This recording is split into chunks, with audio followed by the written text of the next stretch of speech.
और बाबर अगर अपना स्ट्राइक रेट और भी बेहतर करेगा तो और भी बेहतर होगा, पाकिस्तान के लिए भी बेहतर होगा, उसके लिए भी बेहतर होगा और ज़ल्मी के लिए भी। सवाल से हमें डर भी लगेगा कि कल उसे खिलाया और परफॉर्मेंस की आप कहेंगे पहले क्यों नहीं खिलाया था इसको।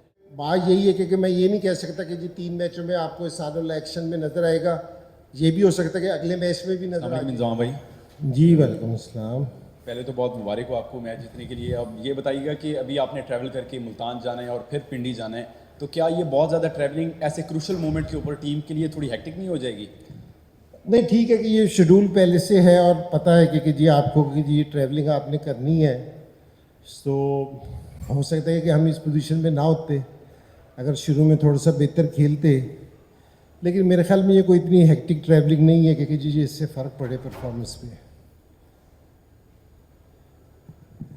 इंजमाम भाई 3 मैचेस जीत चुके हैं और 3 मैचेस आगे बाकी है, कितने होपफुल हैं कि टॉप 4 में जगह बनाएंगे? और दूसरा मास सदाकत की इनिंग्स के हवाले से थोड़ा बताइएगा।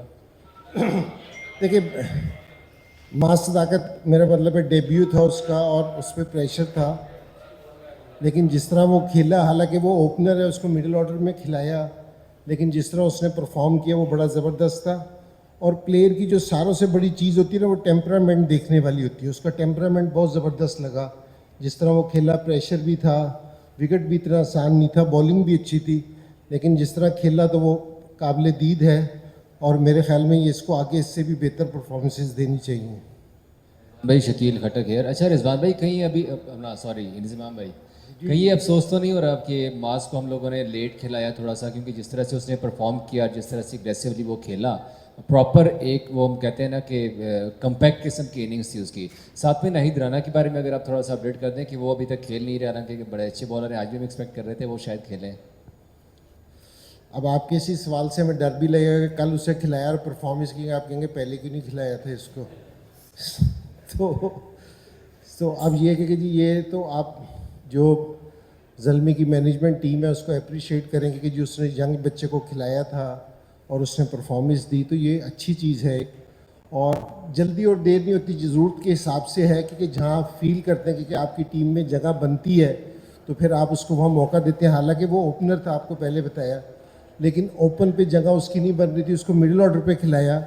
और ये मास सदाकत के ऊपर था कि जी उसने इसको इस चीज़ पे नहीं लिया कि जी मैं ओपनर था तो मैं मिडिल ऑर्डर में खेल रहा हूँ। उसने इस अपॉर्चुनिटी को ग्रैब किया और परफॉर्म किया, तो सारों से अच्छी चीज़ ये आली है। नाहिद ये है कि जी अच्छा बॉलर है और जहाँ हमें नज़र आएगा कि हम उसको खिला सकते हैं तो ज़रूर खिलाएंगे। आज हमें ऐसा लग रहा था कि जिस तरह दूसरे बॉलर हैं तो क्योंकि जी वो इस पिच पे जहाँ थोड़ा सा बॉल स्विंग होगा तो वो बेहतर कर सकते थे, तो उनको अपॉर्चुनिटी दी। अस्सलाम वालेकुम इंज़माम भाई, Ali Ahmed from Star Asia TV. Babar Azam ने लास्ट मीडिया टॉक में ये कहा था हमारे खिलाड़ियों को ना गेम अवेयरनेस कम है, तो आज भी हमने देखा कि मोहम्मद हारिस जिस तरह स्कूप शॉट खेलते हुए आउट हुए, लास्ट मैच भी हमने देखा जिस तरह मिड ऑफ पीछे थी तो वो मिड ऑफ पे आउट हुए हैं, इसके ऊपर आप क्या कहना चाहेंगे? देखिए, ये T20 ना फास्ट गेम है, आपको है ना चांसेस लेने पड़ते हैं।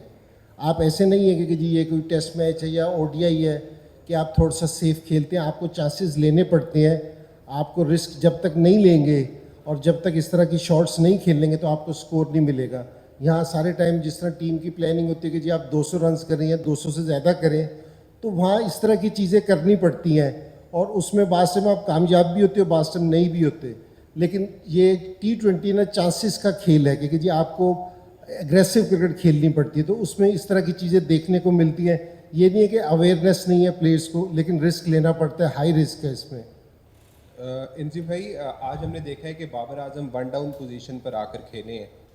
एक तो इसका थोड़ा सा वजह बता देंगे क्योंकि पहले वो ओपन करते हुए आ रहे थे, और दूसरा उनका स्ट्राइक रेट के ऊपर बात करना चाह रहा था कि पिछले नेट्स के अंदर हमने आपको देखा था कि आप बाबर के साथ काम भी कर रहे थे, तो स्ट्राइक रेट के ऊपर बाबर आजम अभी तक उस तरह से नहीं परफॉर्म कर पा रहे, क्योंकि आज अच्छी इनिंग्स के लिए कैप्टन नॉक भी खेला है, तो इस पर क्या कहेंगे आप?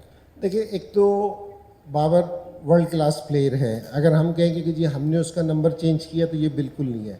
और वो कप्तान भी है, उसने खुद रियलाइज़ किया कि मिच को ओपन करना चाहिए, कि हमें ना टॉप ऑर्डर पे थोड़ी सी ज़रा हिटिंग करनी चाहिए, तो उसने अपना नंबर खुद एक नंबर 3 पे आया वो बैटिंग करने, पहली चीज़।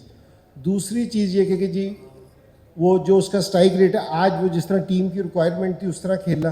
आज की इनिंग्स को मैं इसलिए अप्रिशिएट करूँगा कि जूनियर्स के साथ लेके चला तो बड़ी ज़बरदस्त चीज़ थी। और ये कि जी इम्प्रूवमेंट जो भी है, बाबर है या दूसरे प्लेयर है, सारे टाइम इम्प्रूवमेंट का चांस रहता है।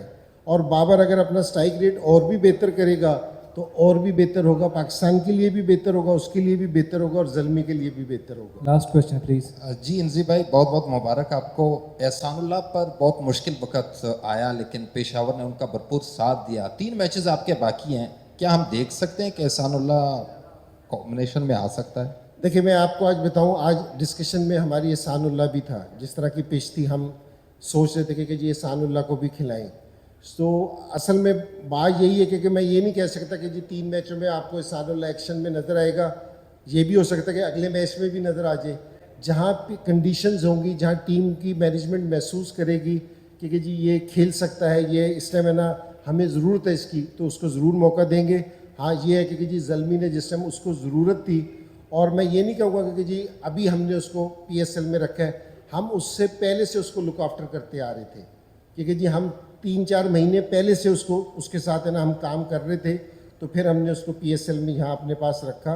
सो अच्छा बॉलर है और पाकिस्तान पहले भी खेला है और अब भी खेल सकता है, लेकिन जहाँ भी ज़ल्मी महसूस करेगी टीम की मैनेजमेंट तो उसको ज़रूर मौका दिया जाएगा। Thank you everyone, thank you.